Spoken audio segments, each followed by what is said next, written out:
Welcome to another episode of Prophecy Walkers. I'm Alistair McLean, and this is Hazel Evans, in case you didn't see the title of our YouTube channel. So, in the last episode, Hazel interviewed me, and this time I'm going to interview Hazel.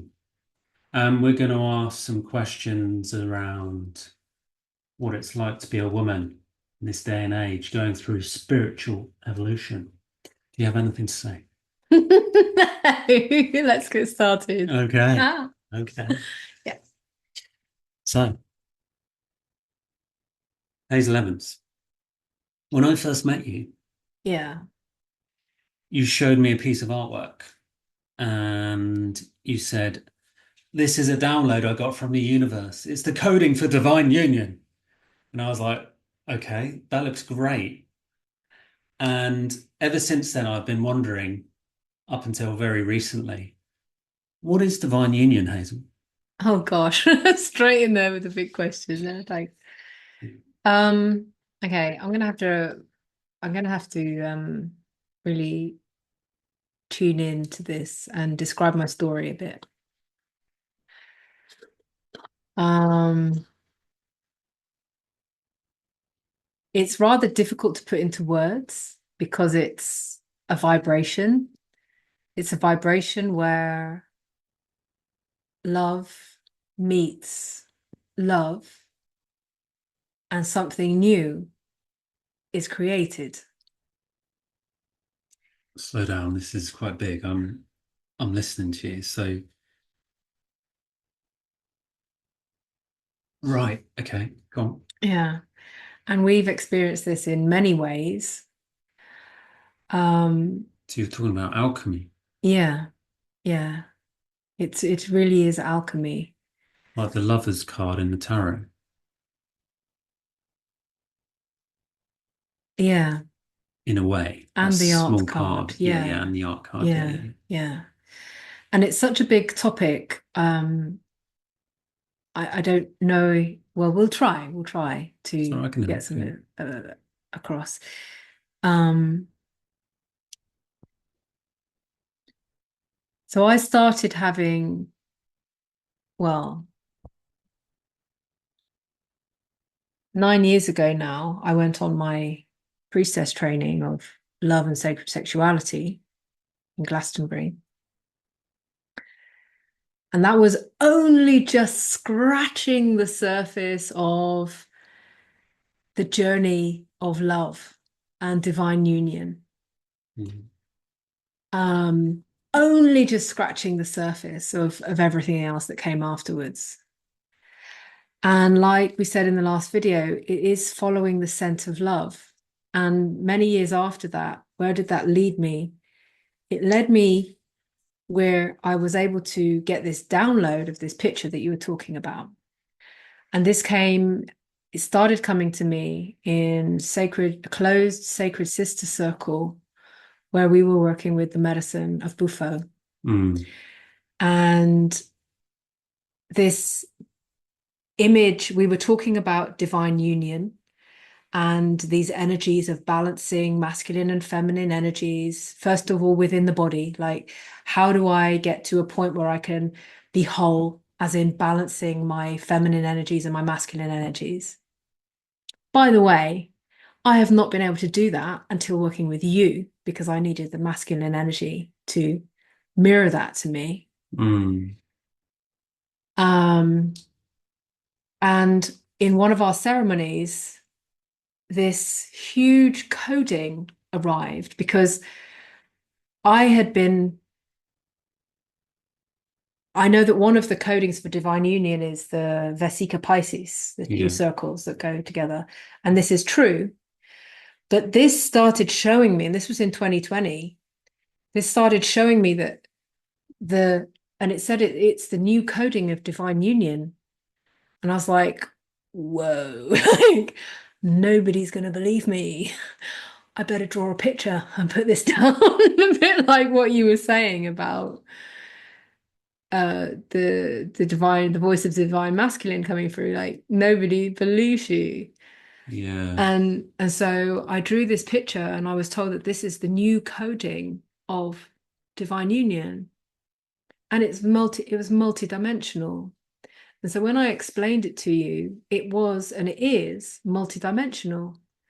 And it goes through many different eras. It's the Sirius star, it's the Milky Way, it's the water, it's the fire, it's the circle, it's the figure of eight, it's the earth and it's the air and the earth, it's the rose, it's the sword and the stone, it's the pyramids layered upon each other. Have you got it? It's upstairs. I do have it here, yeah. Should we pause it and you go get it? Yeah, okay. Hi everyone, Hazel's just got her artwork. She's just about to get it out. I just want to warn you, as soon as you look at this, it is going to change your life. It will take a while, but good luck. Because that's what happened to me. It completely destroyed my life because it's a coding and you receive it through the eyes. And it's art, so it changes you. And eventually it will take you on the path of divine union. So you're welcome. And you might not get it immediately. You might just think, oh, that's a nice picture. Or what is she talking about? Do you want me to hold it and you can? Yeah.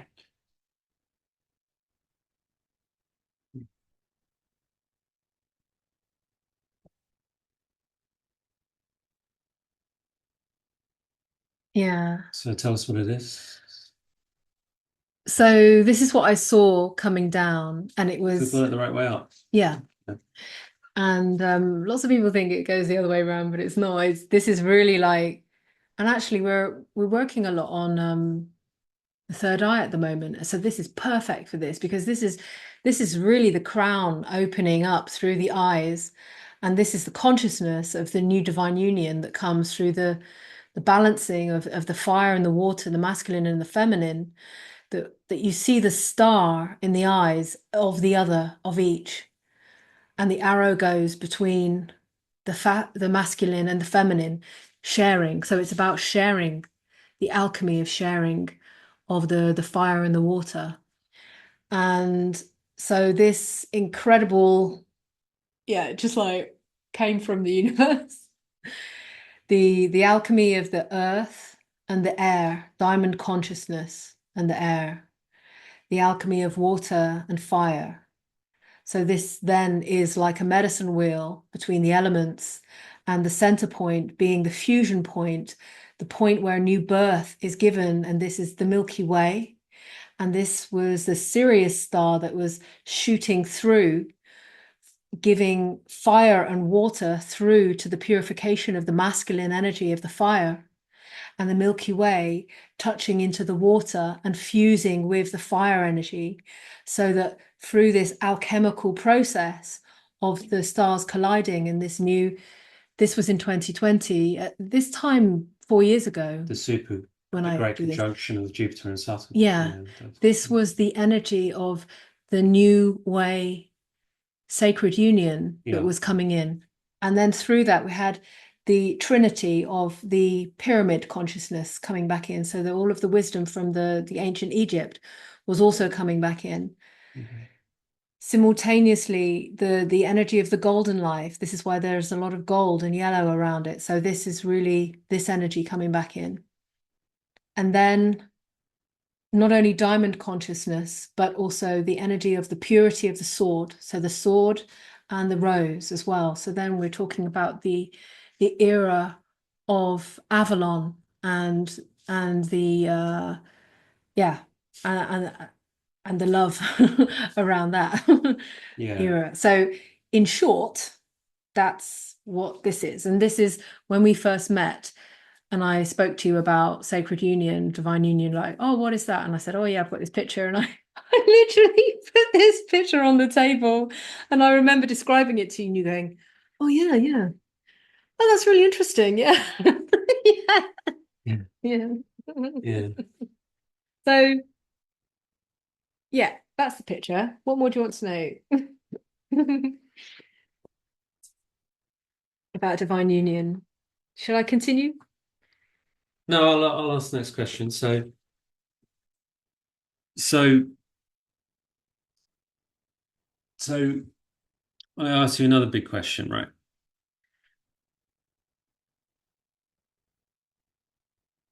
How From your point of view, how have you seen yourself through this process of divine union in the last 4 years with me? Whoa, whoa. How have you seen yourself and how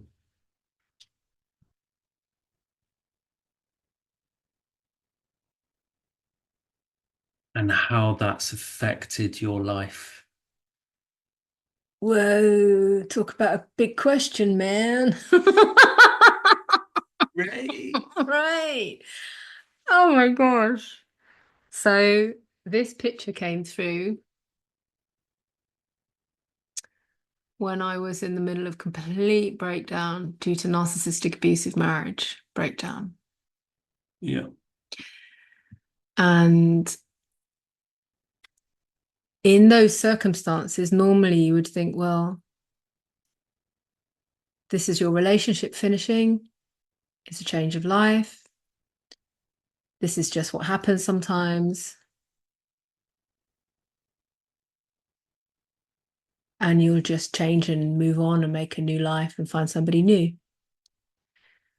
But that didn't happen for me. And I think it's a multitude of circumstances. One, I was already on my spiritual path, already on a medicine path, and already on my own personal path of self-empowerment, like really big time. Mm. And when this happened, it all coincided like within a couple of months, like this picture, the breakup, COVID, like all of that happening, September 2020.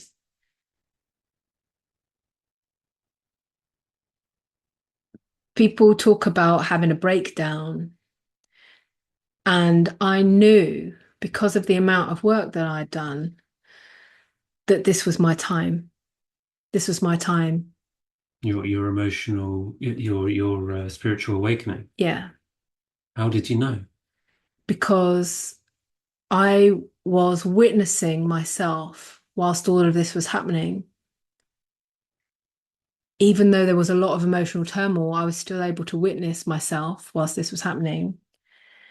And I knew from my trainings and my work that when you are in it, that is when you do the work.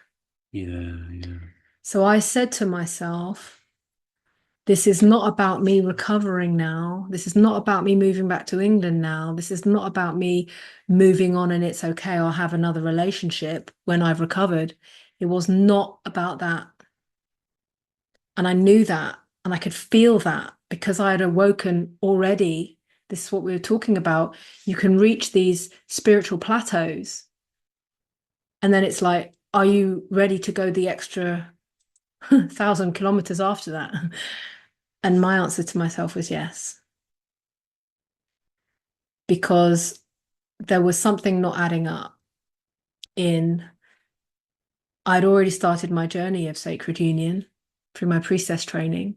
I'd already started witnessing it through the Sacred Sister Circle and my medicine journeys, that this was part of my path and part of my calling as a woman. Mm. And yet here I was faced with somebody who I thought was taking responsibility for their evolutionary journey, but evidently wasn't. I was faced with that level of separation. And I think one of the things that got me the most was because I'm such a fierce lover, let's say, in 2020, in September, when all the world was going into separation and I could feel and sense that, I knew that that was the time for people to love each other more. Yeah. But here I was in a situation where my ex-husband was saying, no, it ends here. And that did not add up to me. Not on a humane level, not on any kind of integrity to love level. And so that's why I stayed put. And it didn't coincide with anything that I was being shown on my spiritual journey, because I had said yes to my spiritual journey. So then things started revealing themselves. One of the things I realized was that if your partner is not doing their own spiritual journey, if at least one of them is not doing their spiritual journey, the relationship will end. Exactly. Yeah. Or there's two choices, or you will tolerate your compromising of your soul path to such an extent that you become blind. And you miss out on your purpose. And you miss out on your purpose. Yeah. Because that I was shown in a shamanic initiation several years prior to that. Yeah. I was shown the impact of what it means to not accept your soul purpose. Yeah. So when this crunch point came, I was faced with this reality of, I've got to do this work right here, right now.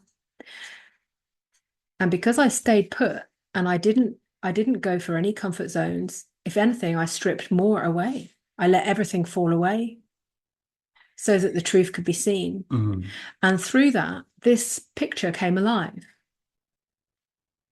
I was getting all of the Egypt downloads, and I never believed in that before, but here they were coming to me in the middle of the night. I was getting all the Egypt downloads, all of the previous civilization downloads. Lemuria, Atlantis, Egypt, Avalon. And then I was getting told it didn't happen because the laws of love were being breached in those civilizations. And we are exactly the same time point now where we will make a difference. Right. Okay. So karmic singularity points. Yeah. Do you know, asking you this question and listening to you, I just realized what your true gift is. What's that? Because we spoke in the last episode about one of my gifts being sharing and exposure. Yeah. Yours is knowing how to choose for love and knowing the impact of not choosing for love. Yeah. That's really incredible. Mm. Because when I was going through my difficulty recently, you sat on the floor and you acted out to me how you were able to learn what it meant to choose for love, and yet I still haven't encountered that myself. Mm. So tell me again, right? How do you choose for love? Well, I've come to believe and witness over these last 4 years that everybody will have their different points of time and choice.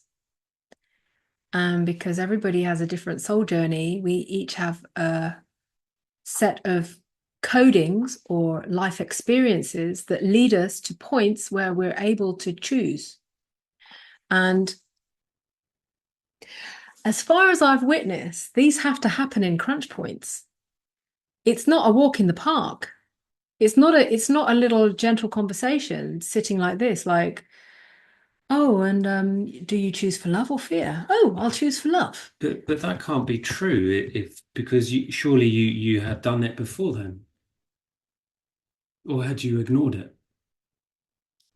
I had ignored it, and that's why I got into so much trouble with attracting narcissistic abuse. Right. So in your breakdown, you learned how to choose for love. You earned that gift. Yeah, really, truly. It was like the really big choice. I think I'd made several choices along the way, but this one was a really, really big one. Between life and death. Yeah. Love and death. Yeah. Go on. Yeah.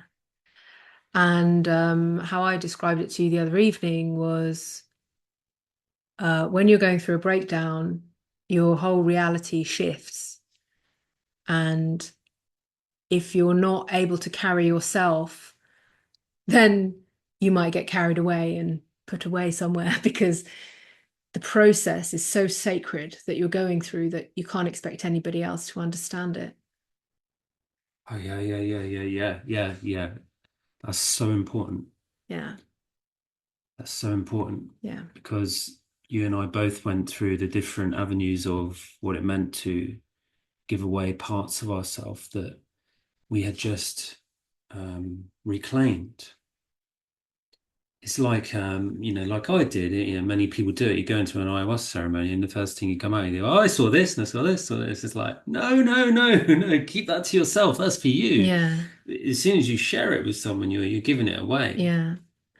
And so this is what I did when I was going through the breakdown. I didn't call home. I didn't speak to my family. I didn't speak to my friends. I didn't speak to anybody apart from the people on the land who I was staying with and some of the people who were dropping out of my old life, because I also got the message, this is my time.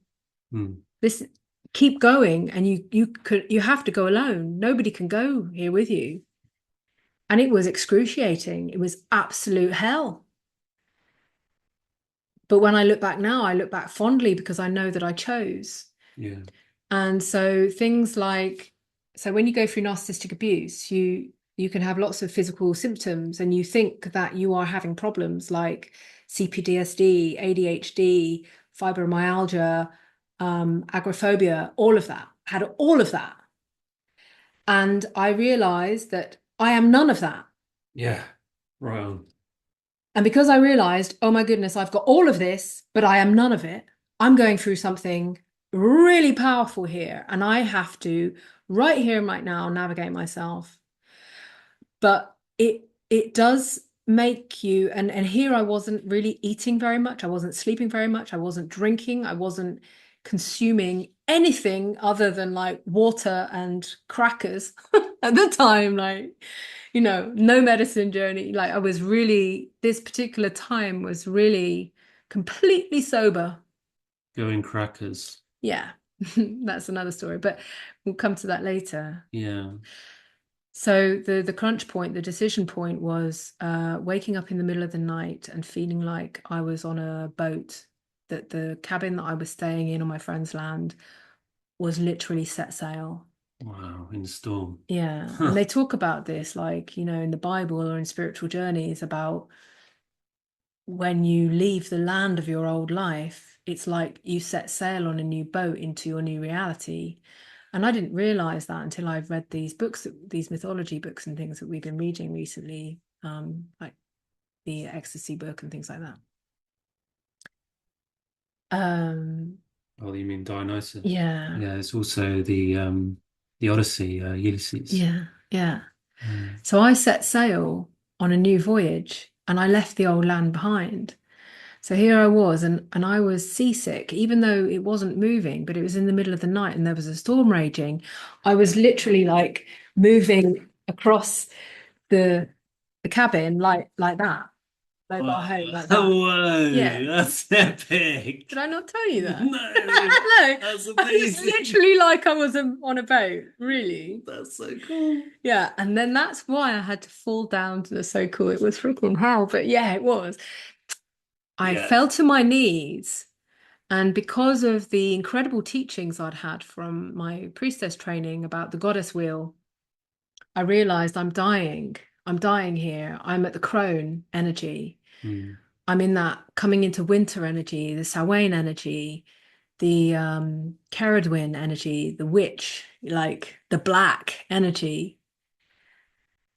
And because of the teachings, I realized that if I was to choose now, at this stage in my life, as a middle-aged woman, if I was to choose for bitterness and revenge and hatred towards him or anyone else in my life that was, An obstacle. yeah, and if I would latch on to their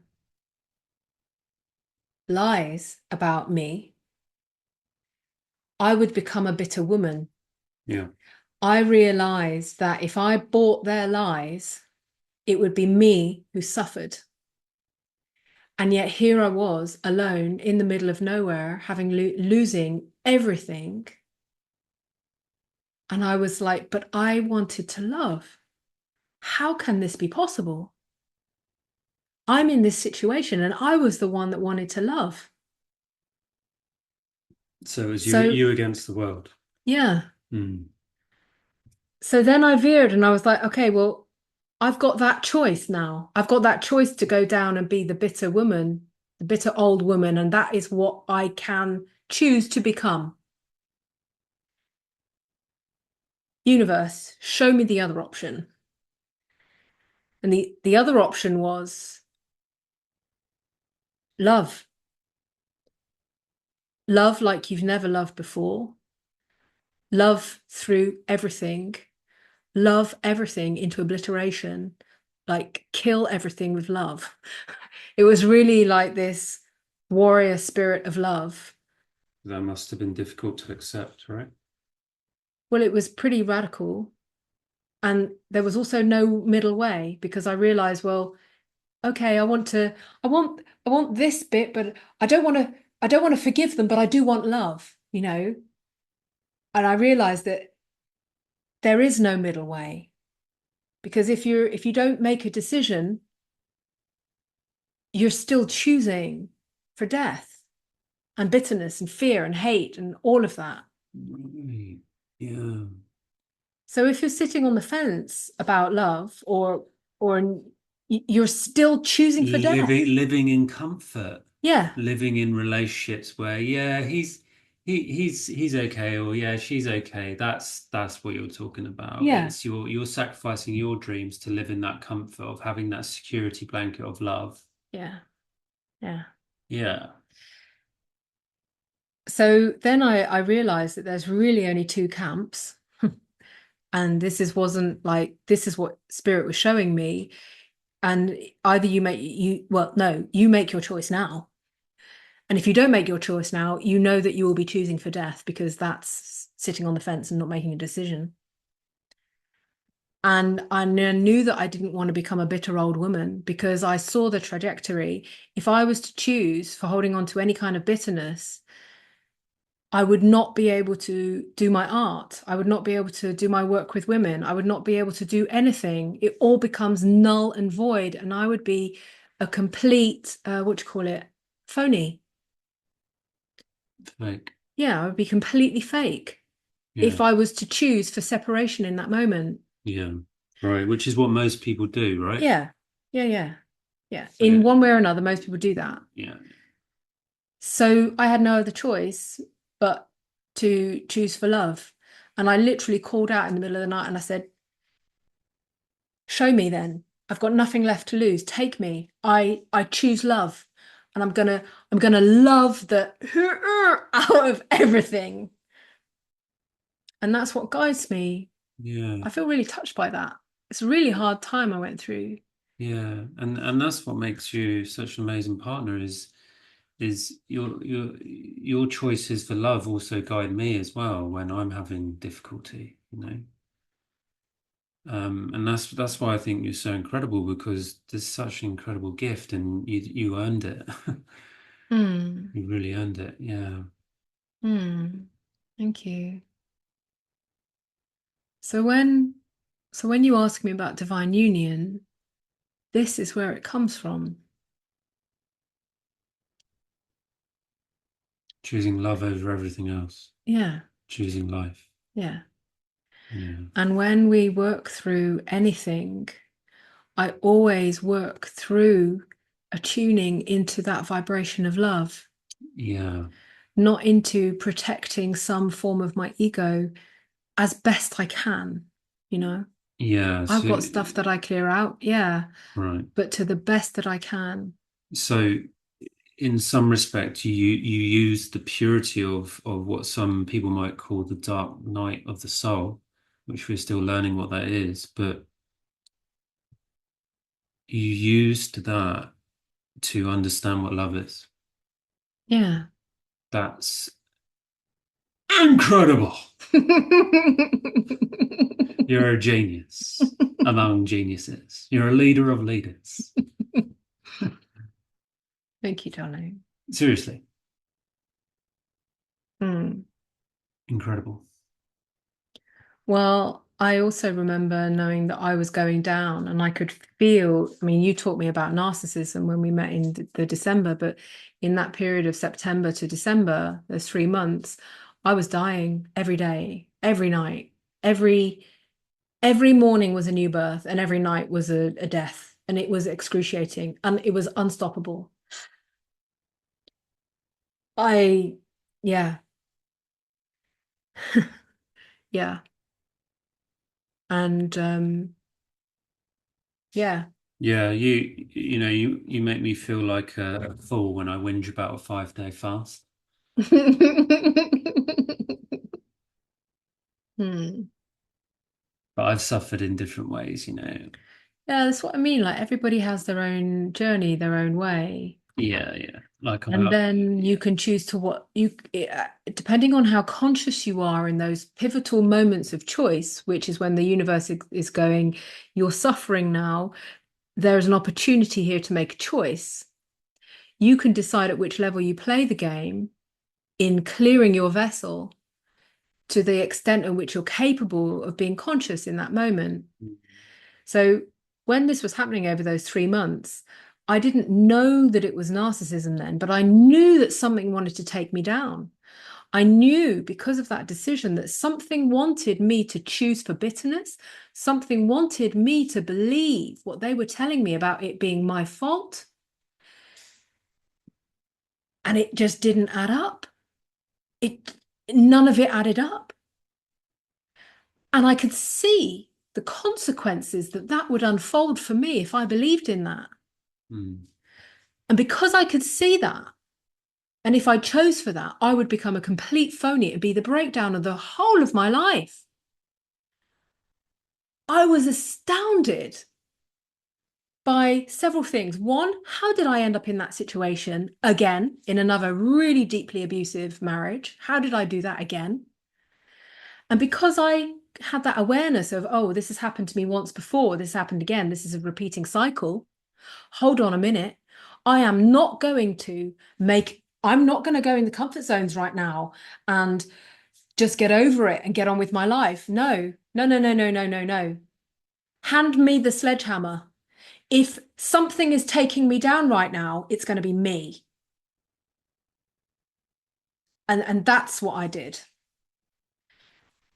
And this is part of the gift of, rather than being taken down by the energy of Samhain, the witch, the black woman of death, you become her.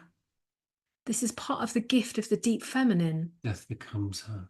Yeah. Another story you've embodied. Yeah. And this is part of the triple goddess. This is part of the embodiment of the triple goddess. Do you know the color of the outfits they wear in the movie Death Becomes Her? I can't remember. Red, white, and black. Right. Colors of the goddess. Yeah. Well done. Yeah. So rather than being taken by her and living a life of unconscious victimhood, I became her. Yeah.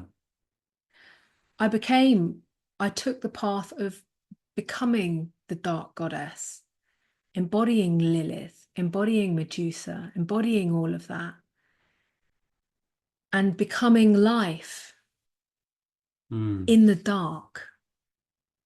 Yes. And that was how I was able to hold my light. The pure deep. In the dark. The pure dark. Yeah. The dark that everyone's afraid of. Yeah. Which is actually pure, deep, sensual love.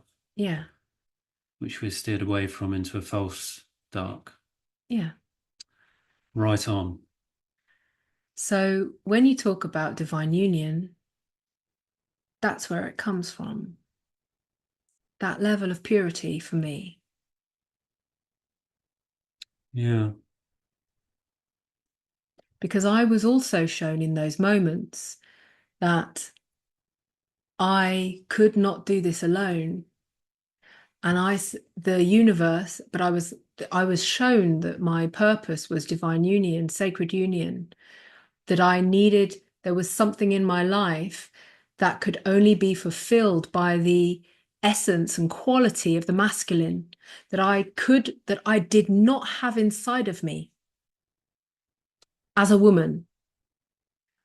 And I was shown him not just in this moment, but in multiple times leading up to this, that it is part of my purpose here. And I know that everyone's like, oh yeah, oh, I love it. I want to be like, it's like, oh my God, I've actually realized that it's such a task to deliver this gift of divine union. I've been running away from it because I'm like, how do you deliver this gift? How do you deliver it? And I knew in that moment, I was like, universe, you are freaking playing with me. You are telling me that my purpose is sacred union, and yet I'm going through a divorce right now. Like you are joking with me. And that's when I called out from my broken heart, because I could see all of the toxic brotherhood, and I could see the black lion energy in my ex, and I could see all the toxic brotherhood. Now everybody was feeding all of the lies around all of the toxic masculine, and I was like, I don't know what to do with this. Well, you're telling me that I need a man and I need a lion man, but that he's like a black lion. Well, bring me a lion-hearted man then. Bring me a lion-hearted man then. If that's what you're telling me my purpose is, you bring him to me. And then within a couple of weeks, you came to Holland.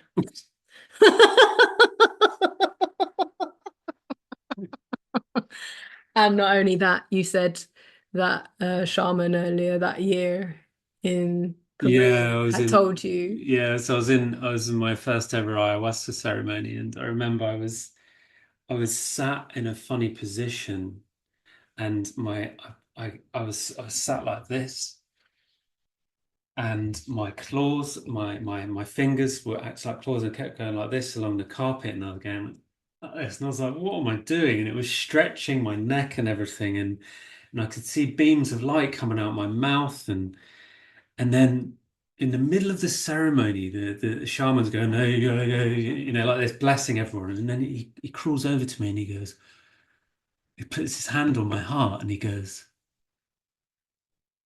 the medicine, she tells me to tell you, you have the heart of a lion. And then walks off. I'm like, what the fuck? That's why I've been doing that. Right, lion, okay. Wow. Yeah, Wow. yeah, said it really quietly. Wow. And then just went Beautiful. on with his business. Wow. Wow. Yeah, and then afterwards, after the ceremony ended, he called me over and he goes, I've got a song for you. He played me this amazing song called Heart of a Lion. Wow. Yeah, and that stuck with me on my journey. Yeah. Oh, wow. He'd gone to London to see a live band and that song played, Heart of a Lion, and then he brought it to the ceremony and played it to me. Wow. Yeah, yeah. Wow. Absolutely incredible. Yeah. So Yeah. it's fascinating, that you asked for that from the universe and then a knock on your door. Hello? Yeah. You're in the middle of a nervous breakdown, your pink dressing gown. Yeah. Yeah. I'm like, That's, oh, that's so there she true. is. That's the crazy caravan lady. I'll get on with my day. Yeah, wow. So, yeah, you want a magical story of divine union and how it began? Well, that's it. And there's a lot more. There's a lot more to sacred union, and as we know, because, well, we took this journey together. Shall we save that for another day? Or are you going to ask me another question? Well, I think you're about to get pretty deep. And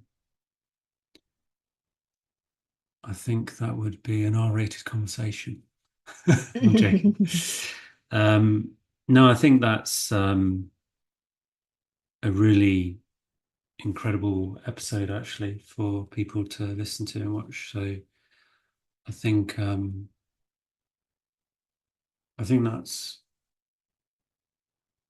Yeah. amazing, absolutely amazing. Can I Yeah, just add something? Is that the spiritual journey, the true spiritual, messy, humble, ripping, tearing apart spiritual journey is so humbling that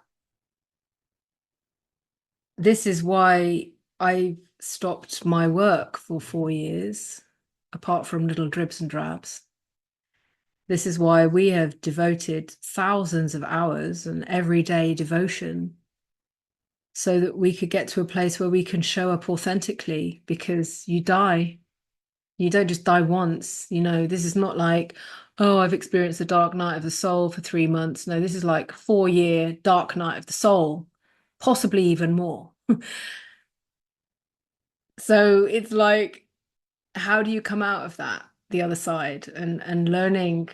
It's like learning to speak again, learning to walk again, learning to be in life again after seeing all of that, and coming back and remembering what spirit has told you is your divine purpose and leaning into it, even though it might feel completely wild and big, and even though it might be things that you're like, whoa, like people have no idea what they're talking about. I mean, I didn't have any idea what I was talking about. I was, I was leading up on my spiritual journey, and I could have plateaued out and made a nice soul business for myself, but I didn't. yeah. So Well, yeah, I gave all up as well. Yeah, yeah. It's not about money.